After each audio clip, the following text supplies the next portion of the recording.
Sisi dan semua anak-anakku, semua para ayah bunda, orang tua tercinta, kita lanjut lagi kisah Abram. Sekarang Abram di Mesir.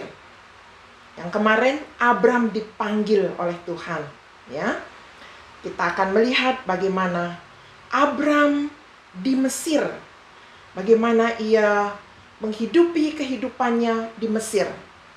Rupanya di Sikem, di tanah Negeb, Abram mengalami masa kelaparan.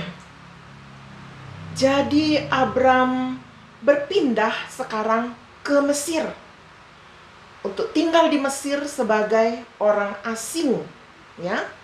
Abram tinggal di Mesir sebagai orang asing. Pada waktu ia akan masuk ke Mesir, ya, Abram berkata kepada Sarai istrinya.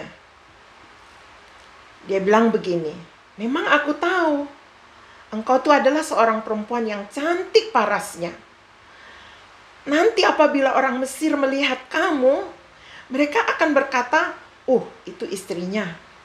Jadi mereka akan membunuh aku dan membiarkan engkau hidup. Jadi katakanlah kepada orang Mesir bahwa engkau itu adikku, supaya aku diperlakukan mereka dengan baik karena engkau, dan aku dibiarkan hidup oleh sebab engkau." Memang perkataan ini kebenarannya setengah. Benar, Sarah itu adalah adik tiri dari Abram, sama ayah lain ibu. Tapi Abram tidak mau Sarai mengakui Abram itu sebagai suaminya. Nanti takut orang Mesir bunuh Abram, lalu mengambil Sarai sebagai istri dari orang Mesir. Jadi ketika Abram suruh begitu, ya dia menurut saja sama suaminya. Jadi waktu orang tanya, ya saya adiknya. Nah, sesudah masuk ke Mesir, orang Mesir betul melihat bahwa Sarai atau perempuan itu cantik banget. Ya, bukan hanya Abram yang mengagumi. Orang Mesir betul mengagumi. Sehingga para punggawa-punggawa dari istana Firaun melihat Sarai, memuji-muji kecantikannya di hadapan Firaun, lalu membawa perempuan itu ke hadapan Firaun. Maunya Firaun mau jadikan Sarai istrinya. Dan Abram disambut dengan sangat baik. Karena apa? Firaun mengingini Sarai menjadi istrinya. Abram dikasih kambing, domba, lembu, sapi yang sangat banyak, unta dan segala macam. Ya, Abram terima. Tapi apa yang terjadi? Ketika Firaun mau menghampiri Sarai, Tuhan datang kepadanya, menimpakan tulah, ya, yang hebat kepada Firaun dan seisi istana. Mereka semua ketakutan dan mereka akhirnya tahu bahwa itu istrinya Abram, bukan adiknya. Lalu Firaun memerintahkan beberapa orang dari istananya untuk mengantarkan Abram pergi bersama istrinya dan segala kepunyaannya. Dia harus angkat kaki dari Mesir. Nah, ayat hafalan kita masih sama. Pelajaran penting apa yang dapat kita simak dari kisah Abram di Mesir ini?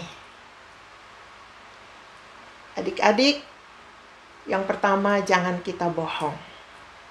Walaupun kebohongan itu untuk maksud kebaikan. Karena pasti akan ada kesulitan yang kita alami. Nah, tentunya tanpa pertolongan Tuhan, kita tidak mampu sama seperti Abram. Jadi Abram menjadi teladan. Jangan kita melakukan kebohongan.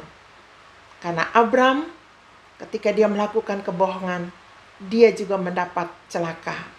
Artinya dia diusir dari Mesir. Ya, besok kita lihat kisah lanjutannya. Nah, ayat hafalan kita masih sama.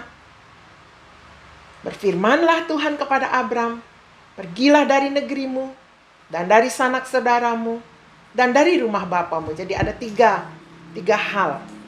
Pergi dari negeri, dari sanak keluarga, dan dari rumah bapa. Kemana perginya? Ke negeri yang akan Tuhan tunjukkan kepadanya.